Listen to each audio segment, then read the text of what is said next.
America first, that's what I'm all about. Nick Fuentes cracking open what Israel's up to over in Gaza, broaching Western journalists of any kind, part of NATO, part of the countries that we defend. Why is Israel dropping bombs on the hospital that these journalists are in? Why is it a double tap situation that they're trying to go in and make sure that the good people trying to go into the line of fire are going to help people, going to help them out, and going and dropping another set to go and finish them off? What kind of sadistic, evil son of a gun does it take to do something like that? You guessed it. Benjamin Netanyahu, and he does not care about anybody, not one child, not one person, not one anybody. Now, they're also giving death threats to the Young Turks. Stick around. I got a lot for you on this one. Let's get it. This just happened today. Israel murdered 4 Western journalists in the city of Khan Yunis in Gaza. And the story's just brutal. It just gets worse and worse.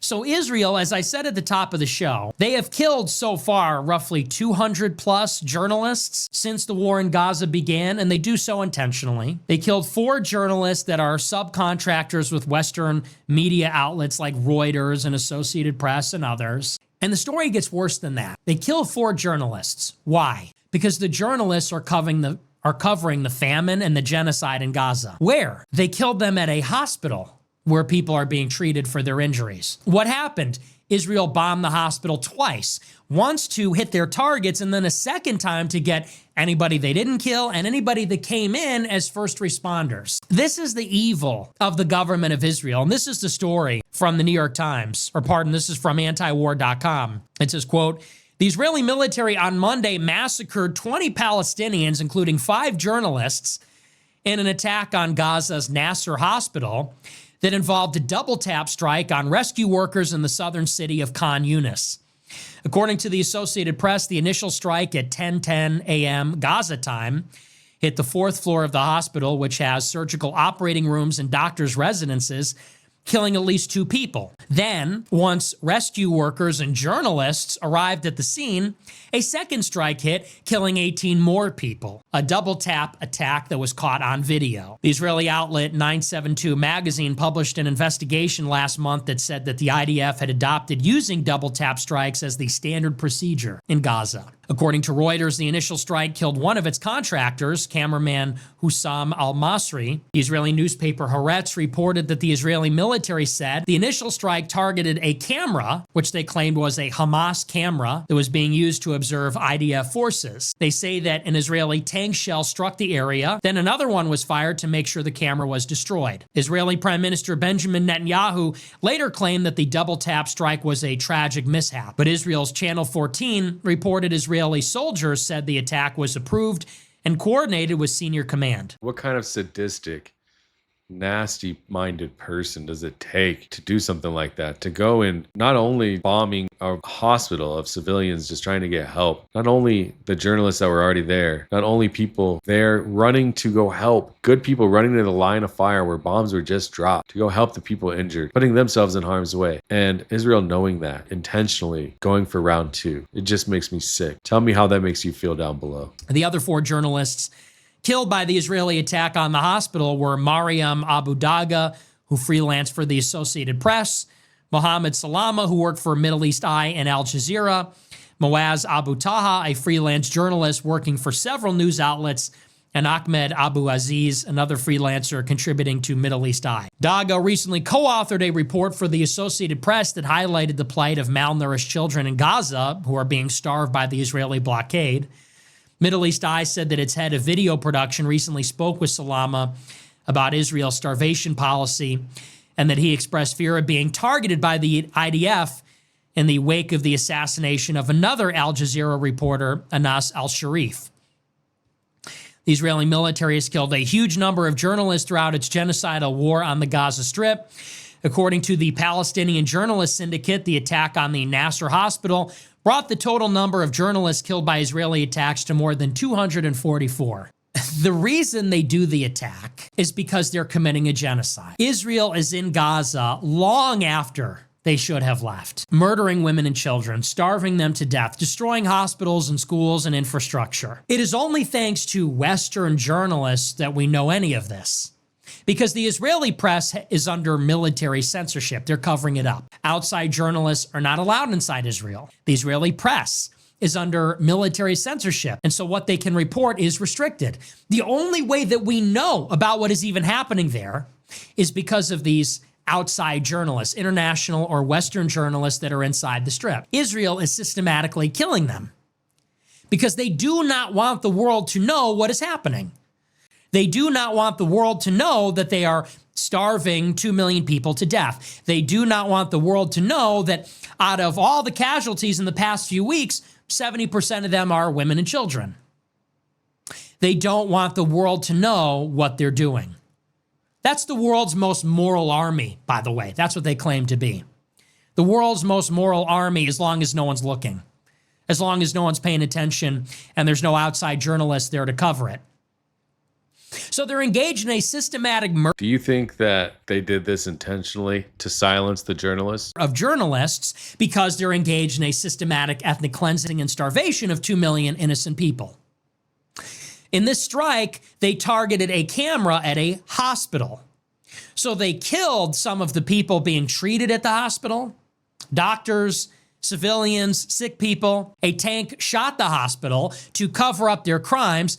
And then once journalists arrived to cover the strike, they hit the hospital again. And this is a deliberate policy called a double tap. And they know that this is how it works. They'll launch an attack, and then they know that first responders arrive, journalists arrive, humanitarian personnel, then they hit it again to kill everybody that's there to cover it. So they commit an atrocity, a journalist shows up to take a picture, then they do a second strike on the same exact target to kill the journalists. Double tap, that's what they call it.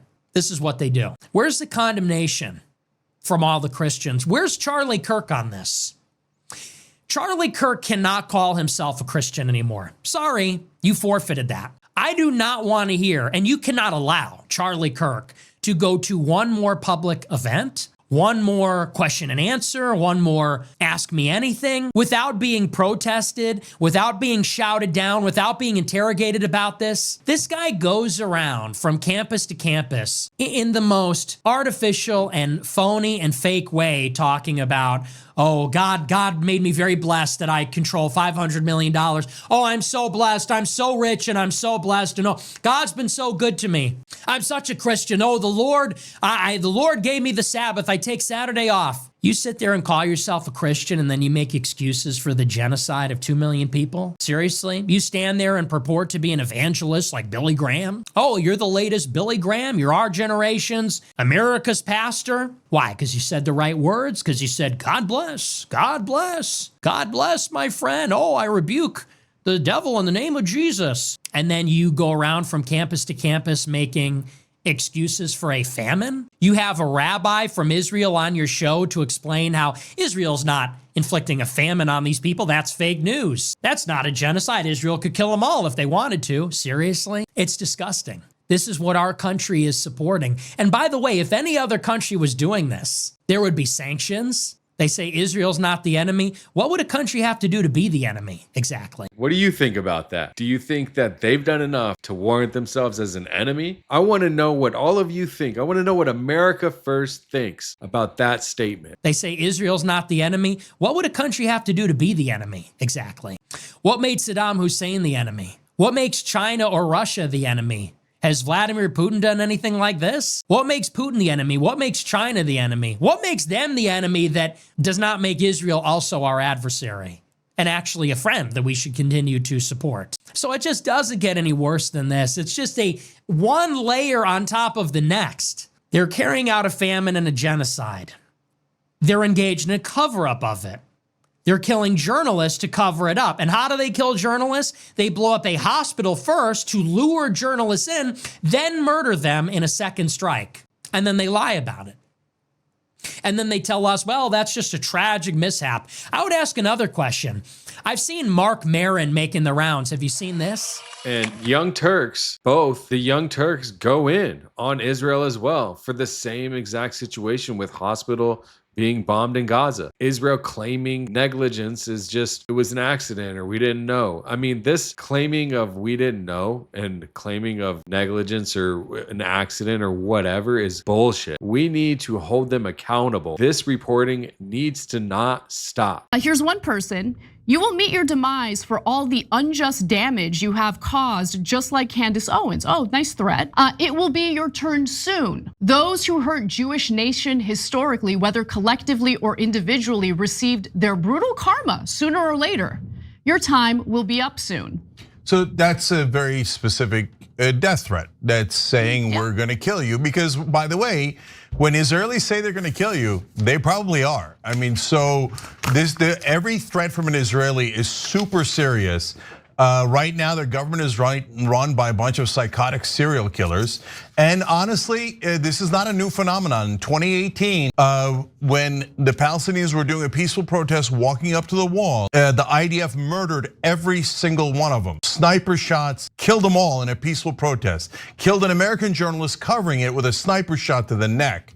So when I've had the IDF write my name on a bomb, now this is one of many death threats that Ana got. She's gonna read you the rest of them. But I'm assuming we're gonna have congressional hearings right after this video goes up, right? Because so the issue here is that somebody throws or pushes or talks smack to a Jewish or Israeli. Obviously, I know the difference between a Jew and an Israeli radical Zionist, right? However, why is it that there's this crazy radicalism towards anti-Semitism? You make some type of maybe a remark towards a Jewish person at perhaps like the college campus that we recently saw, and all of this action has taken place, and then the Young Turks get death threats and there's no action taken. Why do you think that is? It's sad to see. These are our people. We need to stick up for them. They're trying to speak up for America, and now they're getting death threats and nobody's speaking out. I will. There are 1 million children in Gaza and you want them all gone? You said you wanted peace by killing Palestinians. right, because that's the part I couldn't believe. Like, okay, you get a cult leader, he takes over the weapons and then grabs the government, I get it, right?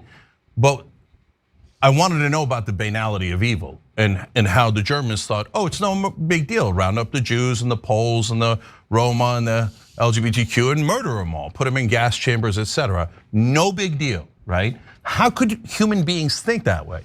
Well, now we have our answer. You saw it in those videos. Like perfectly normal people, they're like, yeah, murder all the kids. Palestinians have no rights, they're inferior. They're not even human, so what? Slaughter their babies, slaughter all of their babies. And they do it with like, oh, we're in the suburbs, we're having fun, we're so rich and we're so great, and we have paid family leave and we have everything we need and we're a top 20 economy and we have. Cenk has gone harder at Israel than any other. This channel, the Young Turks, has gone harder at Israel than any other channel, anybody else that I've ever seen. They really are sick and tired, and they are spreading their message, and they're getting a lot of hate mail. This has just been one thing after another with them non-stop going after the Israeli government, the occupation, and they're being heard. Iron Dome and we have nukes and you can't ever touch us. So since we're invincible, we're just gonna rub it in your face. Ha ha ha, we like to kill your babies. And America goes, oh, congratulations, here's another $20 billion. Yep. So guys, they don't represent all Israelis. We just had a protest of 500,000 Israelis that showed up that said, they're fighting for the hostages back, they're fighting for peace. Mixed reasons why. They want the hostages back. They don't care about what's happening to the Palestinians at all. Let's not needlessly launder their reputations, and let's just call it for what it is and who they really are. They don't care about the Palestinians. They're in favor of the starvation. They're in favor of the mass slaughter. They just want their hostages back, and that's it. Guys, they're worried about IDF soldiers now committing suicide because they probably can't live with themselves considering the atrocities they're carrying out. They only care about the Israelis. That's it. There might be a handful of Israelis who might care about all those innocent people being slaughtered in Gaza, but polling indicates a vast majority of Israelis love the slaughter, and it disgusts me. What am I supposed to do? I'm supposed to love that? I'm supposed to sit here on this show and talk about how wonderful Israel is? No, they're committing a genocide, and the vast majority of people in that country love it. So that's according to the polling. I wish it wasn't the case. It's not some random thing that somebody's throwing out as a trope or whatever. Last poll I saw, 82% of Israeli Jews said, keep going in Gaza. Jesus Christ, man. So they'll say something different about the hostages because those are precious Israeli lives. And all lives we are perfectly consistent. All lives are perfectly precious. We don't want the same thing that the Israeli population and government want. We don't want to slaughter the Israelis. We want to leave them in peace. We don't want a single Israeli hurt. I right? want nothing to do with them. Yeah, so nothing to do with them. So, but the polling, poll after poll after poll shows, yeah, I mean, we want to end it. Also, they're beginning to realize that this is turning into a PR disaster for Israel. And good. Yeah, slaughtering kids turns out to make you look really bad. And I know what their justification was. Oh, everybody hates the Jews anyway. Yeah, everybody hated us anyway. No one cares that you're Jewish. Literally, no one cares that you're Jewish. Literally. And by the way, you gotta let it go, man. I know everybody was taught in Israel, oh, the world hates all the Jews, and they're gonna try to kill you at any moment. Kill them first. They're all Nazis, kill them first. You can't teach someone anything worse than that. And ironically, all projection, what do they say? Oh, the Palestinians teach their kids to hate the Jews. No, you're teaching your kids to absolutely hate the Palestinians, think that killing them is killing Nazis, killing their children is some sort of moral act. That's what Israelis are doing right now. So you'll excuse us if we're not overly impressed by the 18% of Israelis that have their conscience bothered by this war. That number should be 98%, especially for people who went through a Holocaust and so many pogroms themselves. How could you not have empathy? But look, those tapes are not, I wish they were exceptions. We show you that because according to the polling, that's the rule. Blithely, giddily, and backing the slaughterhouse in Gaza. Yep. So, look, they can say anything they like about us, but we're gonna keep telling you the truth. And the truth is, this current government of Israel is totally a rogue, pariah terrorist state. And the fact that they're taking money from all of us, every single one of us, when you go to work, you're partly going to work to send money to Israel to kill those Palestinians and laugh about it. And now their supporters are openly threatening to murder Americans who disagree. Yeah. So, okay, here's where we are. The few American doctors here are doing what they can to help Palestinian medical staff. A photo above Zainab's cot reads Zainab the Queen. She suffers from a condition that means she needs special baby formula. Foreign doctors saying any formula they bring with them is confiscated by Israeli authorities, part of a wider 5-month blockade of the Strip. Images of skeletal Palestinian children like Zainab sparking outrage around the world, but yeah, that's outrageous. That's so sad, man. Images of skeletal Palestinian children like Zainab sparking outrage around the world, but Israel is casting doubt on claims of famine. Well, what else would you expect from the Israeli government? Meanwhile, desperate to get sufficient humanitarian aid into the Gaza Strip, Hamas has accepted a 60-day truce that's much more favorable to Israel, to be quite frank. And now the ball is in Tel Aviv's court. Are they going to accept this ceasefire deal? Spoiler alert, they won't. Here's more details on it. From everything we know out of Cairo in particular, it is indistinguishable from the plan that Israel had in its hands and walked away from back in March 2nd, including a 60-day truce, as you said, the release of 10 out of more or less 20 living hostages and 18 bodies of dead hostages in exchange for around 200 Palestinian prisoners sentenced to life sentences or sentences longer than 15 years. That's what we know for now, and everybody's waiting on tenterhooks to see how Israel might respond. The Young Turks get death threats and there's no action taken. These are our people. We need to stick up for them. They're trying to speak up for America, and now they're getting death threats and nobody's speaking out. I will. It's your boy Danks. Thanks for tuning in. I'll see you in the next one.